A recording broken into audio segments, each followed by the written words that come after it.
আসসালামু আলাইকুম everyone, welcome back to my channel. হাজির হয়ে গেলাম নতুন আরও একটা রেসিপি নিয়ে। আজ আমি আপনাদের সাথে শেয়ার করব ফাঁকিবাজি একটা নাস্তা রেসিপি। আর আজকের নাস্তাটা হচ্ছে ডিম পরোটা। এটা একেবারে ইজিভাবে তৈরি করে দেখাবো। তাছাড়া এটা তৈরি করতে খুব বেশি উপকরণের প্রয়োজন হবে না। আমি প্রথমে একটা মিক্সিং বলের মধ্যে 1.5 কাপ পরিমাণের আটা নিয়ে নিচ্ছি। আপনারা চলে এর মধ্যে ময়দাও ব্যবহার করতে পারবেন। দিয়ে দিচ্ছি স্বাদ মতো লবণ।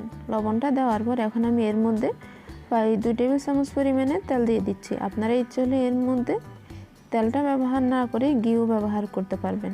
তেল দেওয়ার পর খুব ভালোভাবে এটাকে মিশিয়ে নিচ্ছি। মিশিয়ে নেওয়ার পর এখন আমি এর মধ্যে অল্প অল্প পরিমাণের কুসুম গরম পানি অ্যাড করব। একেবারে বেশি গরম না, কুসুম গরম পানি এর মধ্যে অ্যাড করলেই হবে। একসাথে বেশি পানি না দিয়ে অল্প অল্প পরিমাণের পানি দিয়ে একটা খামি তৈরি করে নিলাম।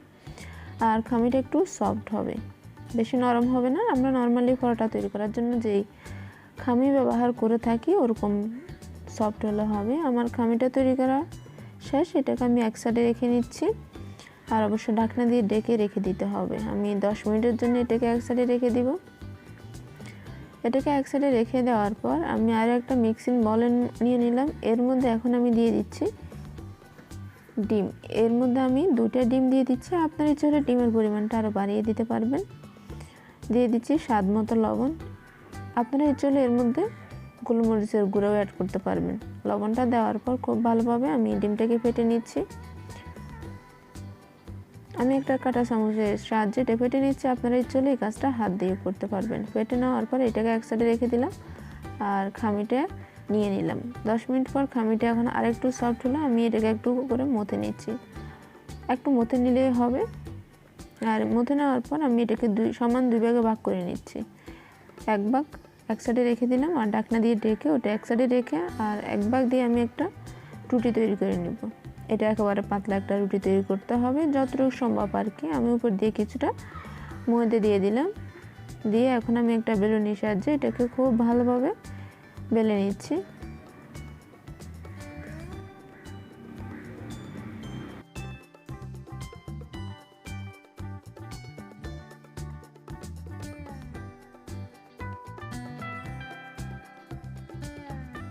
যতটুকু সম্ভব আমি পাতলা করে রুটিটা বেলে নিলাম।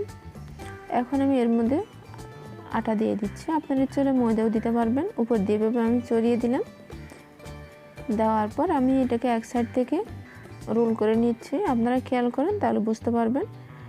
সমান করে রোলটা তৈরি করে নিতে হবে। এক পাশ মোটা এক পাশ চিকন হলে হবে না। যতটুকু সম্ভব এটাকে সমানভাবে রোল করে নেওয়ার পর আমি এই পাশে পানি লাগিয়ে দিচ্ছি, যাতে খুব ভালোভাবে এটাকে লাগিয়ে দেওয়া যায়, তা না হলে কিন্তু খুলে যাবে। তাই একটু পানি দিয়ে আমি এটাকে লাগিয়ে দিলাম।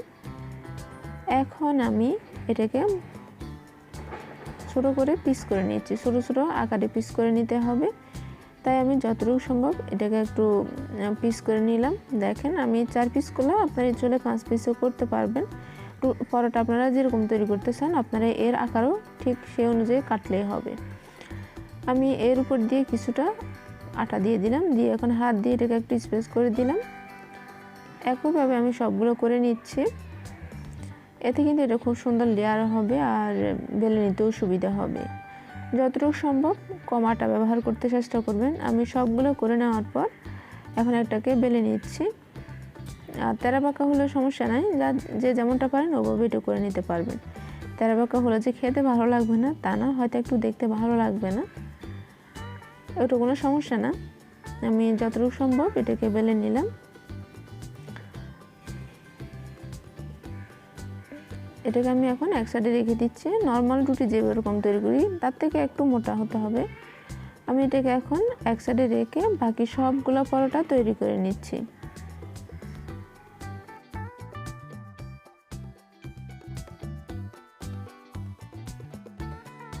সবগুলো তৈরি করা কমপ্লিট। এখন আমি চুলায় চলে আসলাম। চুলায় একটা প্যান বসিয়ে প্যানটাকে প্রথমে হালকা পরিমাণের গরম করে একটা পরোটা দিয়ে দিলাম।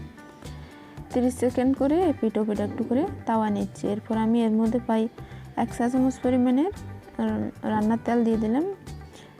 তেলটা দেওয়ার পর আমি আবার উল্টিয়ে দিব। চুলার আঁচটা কিন্তু মিডিয়াম থেকে একটু কমিয়ে রাখছি।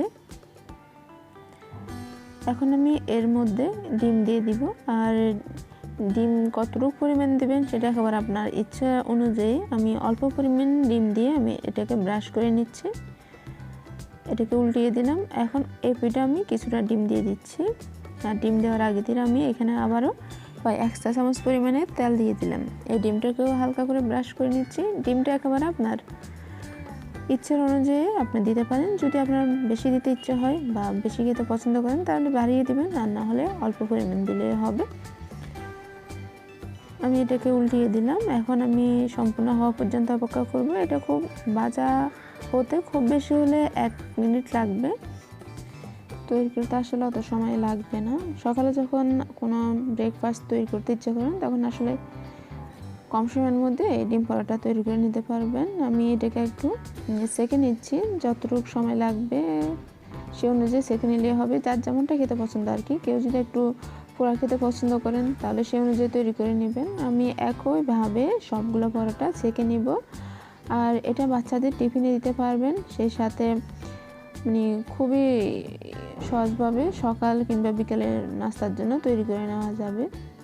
একেবারে ফাঁকিবাজি, আর খেতে কিন্তু আসলে অসাধারণ হয়। এটা আপনারা চা দিয়েও পরিবেশন করতে পারবেন। ইচ্ছে হলে সবজি কিংবা চিকেন বিফ দিয়েও পরিবেশন করা যায়, তবে এটা এমনও খাওয়া যাবে, কোনো কিছু ছাড়া জাস্ট এমনি এই পরোটা খাওয়া যায়। এটা বাচ্চারা অনেক পছন্দ করবে আর বড়রা তো পছন্দ করবেই।